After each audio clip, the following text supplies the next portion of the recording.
My wife cheated with her boss, stole $200, $0 from our joint account, and now she's suing me for half of our house, which I found out she secretly bought behind my back after our divorce papers were signed. I never thought I'd find myself in a situation like this, but here I am.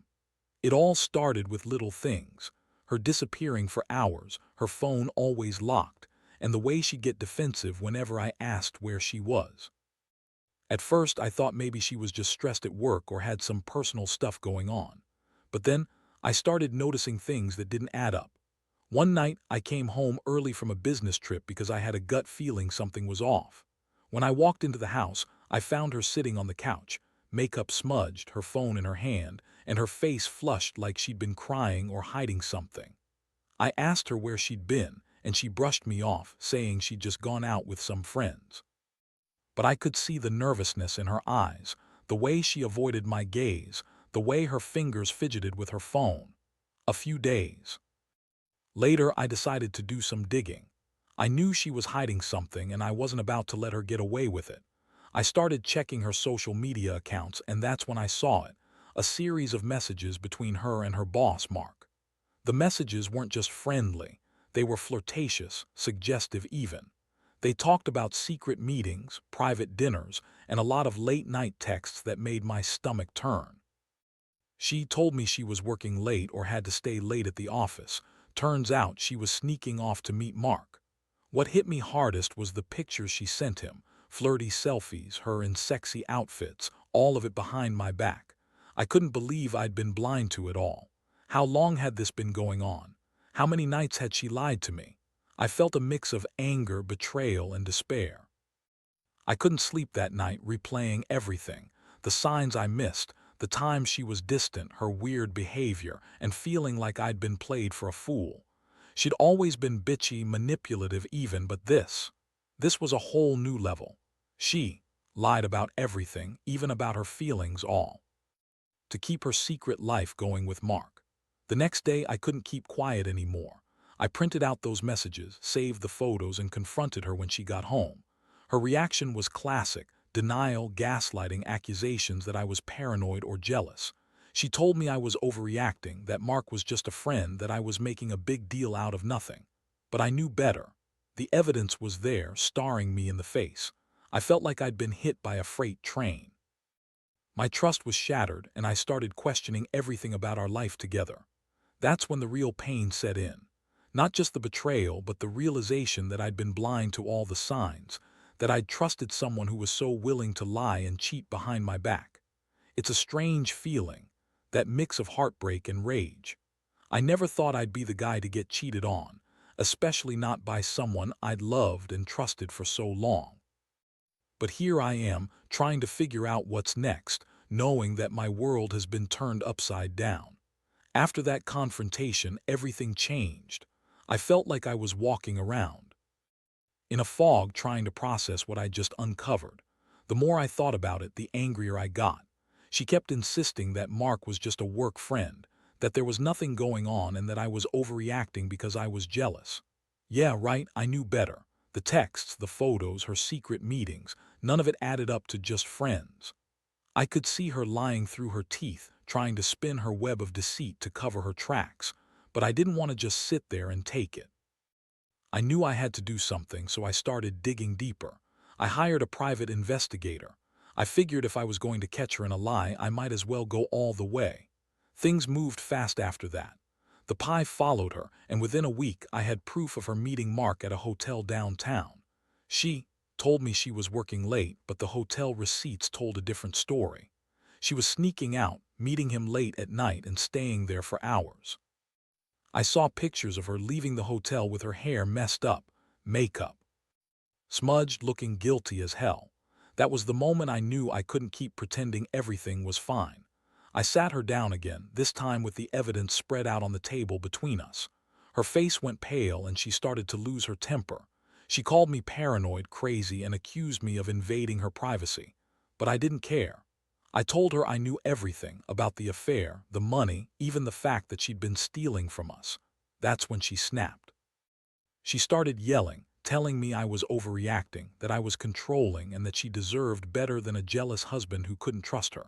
She even claimed I was the one cheating, that I'd been unfaithful or hiding something myself. It was classic gaslighting, and I could see right through it. I was furious, but I also felt this deep sadness, like I'd lost the woman I loved, or at least thought I loved. Over the next few days, I kept digging. I found out she'd taken $200, $0 from our joint account. I couldn't believe it. How do you steal that much money from the person you supposedly love? She'd been funneling it into secret accounts, buying jewelry, luxury clothes, even a new car behind my back without a word. It was like she was planning her escape and I was just a pawn in her game. I felt betrayed on every level, emotionally, financially, and morally. And then I discovered she'd bought a house behind my back. Not just any house, she'd hidden it in her name alone without telling me. I found the paperwork online, her name on the deed, a new place she kept secret from me until after the divorce papers were signed. I couldn't believe she'd go that far, betray me not only emotionally but financially, and then try to take what was supposed to be ours. It was like she was trying to erase me from her life entirely. At that point, I was drowning in a mix of rage and heartbreak. I felt like I'd been punched in the gut every day. How could she do this? How could she lie so effortlessly, steal so much, and then turn around and sue me for half the house? I was furious that she'd managed to keep all this hidden for so long, and now I was left to pick up the pieces of a life I thought I knew. I knew I had to act fast. I couldn't let her get away with it, not after everything she'd done. By the time I had all the evidence, I knew I couldn't just let her walk away with everything. The betrayal cut so deep I couldn't see straight. The money, the affair, the house. She'd pulled out all the stops to screw me over. I started talking to lawyers, trying to figure out my options, but honestly, I was already planning my revenge. Not just to get back at her, but to make her feel the pain she'd caused me, like a mirror of what she'd done, but in her own game. I decided I'd fight for everything. I wasn't just going to sit back and get robbed of my house, my money, and my dignity. I knew her plan was to keep the house, even if it meant lying in court, claiming she'd had no idea about the money or the house purchase. She was good at lying, that woman. But I had the evidence and I was ready to use it. The first move was to freeze her accounts. I got a court order to stop her from accessing any more of the money she'd stolen. I also filed for divorce, but I was clear. I wanted full custody of our kids and the house, or at least my fair share.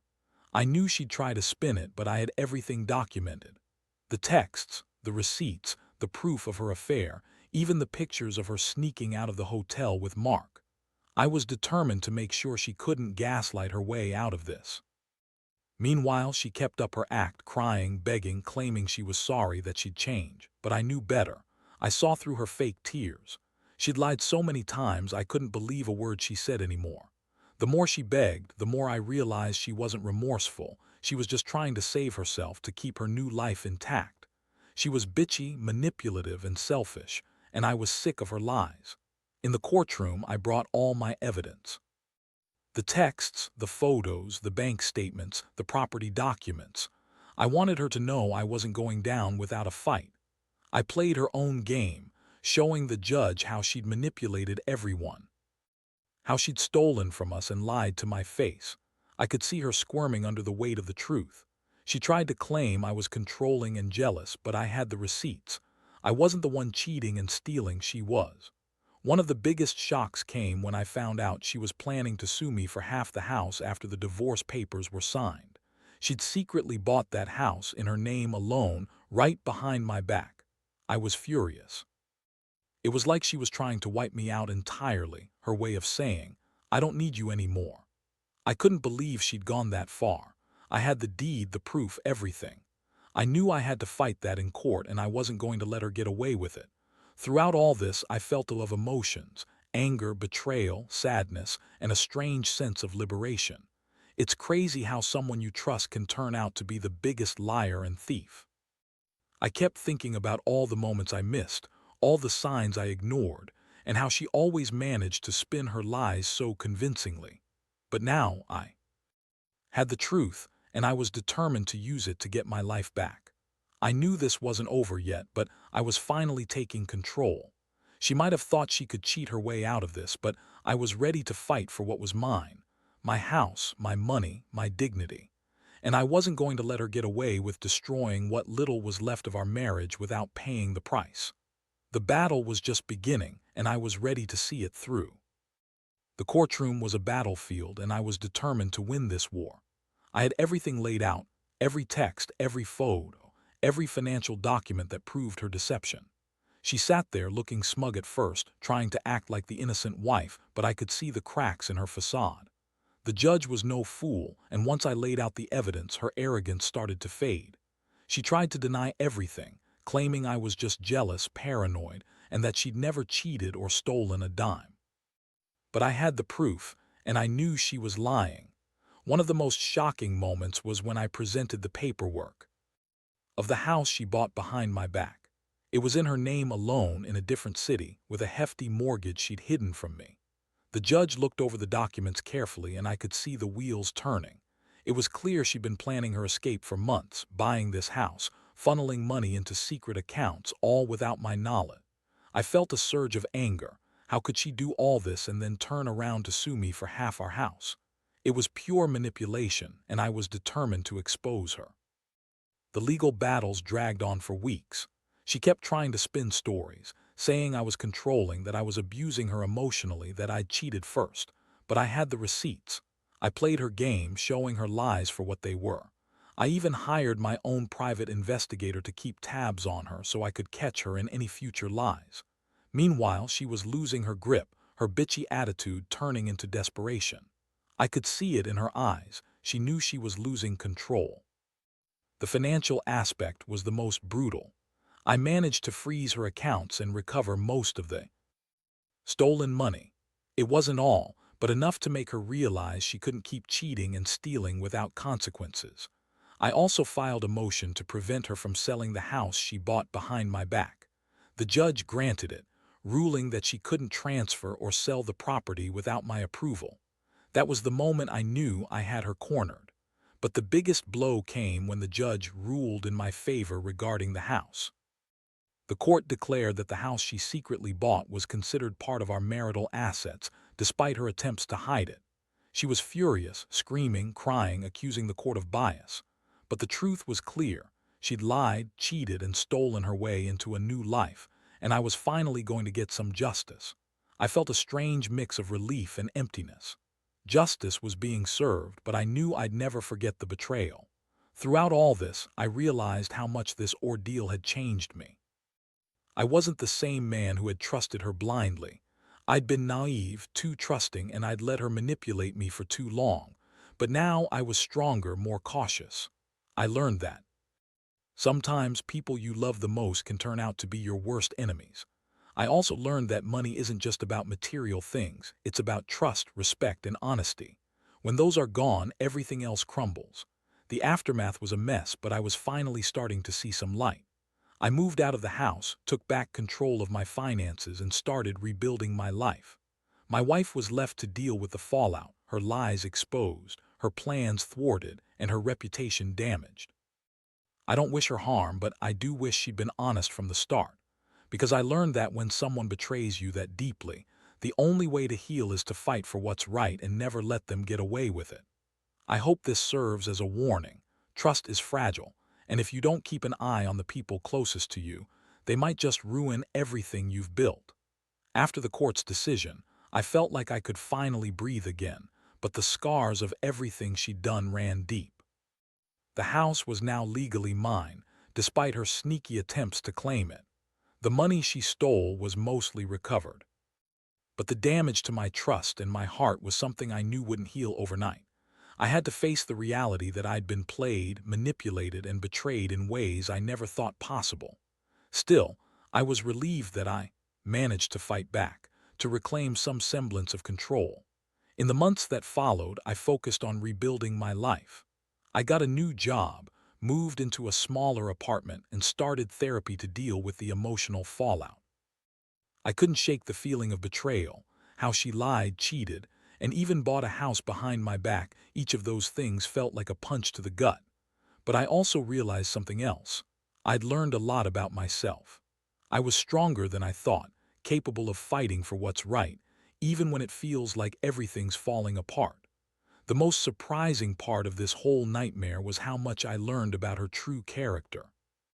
She painted herself as this caring, bitchy wife, but underneath, she was selfish, manipulative, and willing to destroy everything for her own gain.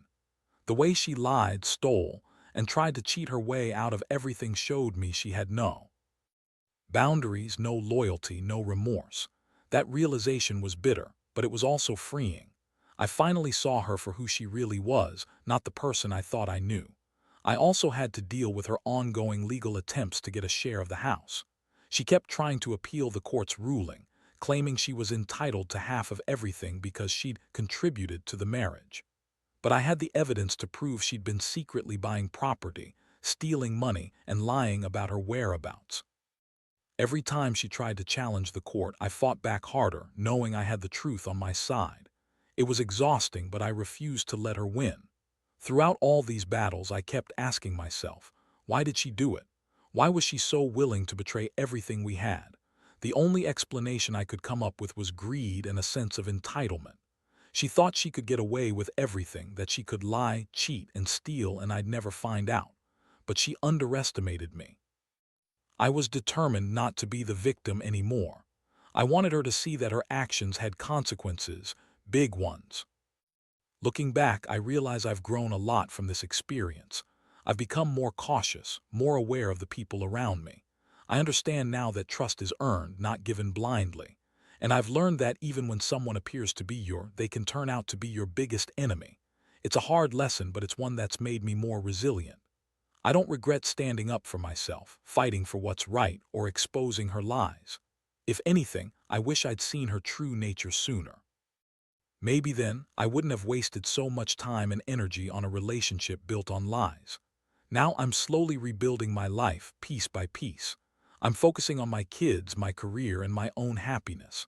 I know I'll never forget what happened, but I also know I won't let it define me. This was a wake-up call, and I hope anyone reading this learns from my story. Trust is fragile, and sometimes you have to fight like hell to protect what's yours. Because if you don't, someone else will take it all, and they might do it behind your back just like she did. Looking back now, I realize how much this whole ordeal changed me, probably for good. I used to be someone who trusted easily, believed in the best in people, but after everything she did, I've become more guarded. I learned that some people, no matter how charming or loving they seem, can turn out to be the biggest liars and thieves when it suits their needs. It's a brutal lesson, but one I had to learn the hard way.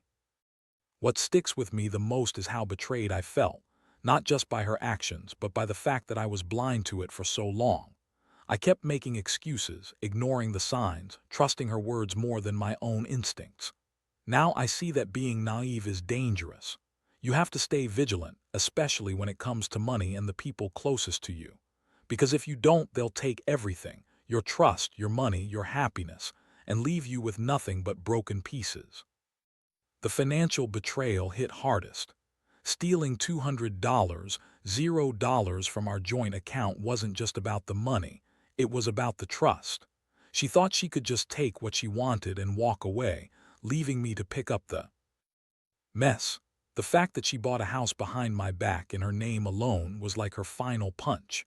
It was her way of saying she didn't care about us, about the life we built together. That move alone proved how far gone she was, how little she valued honesty or integrity. I've come to accept that some people are just inherently selfish.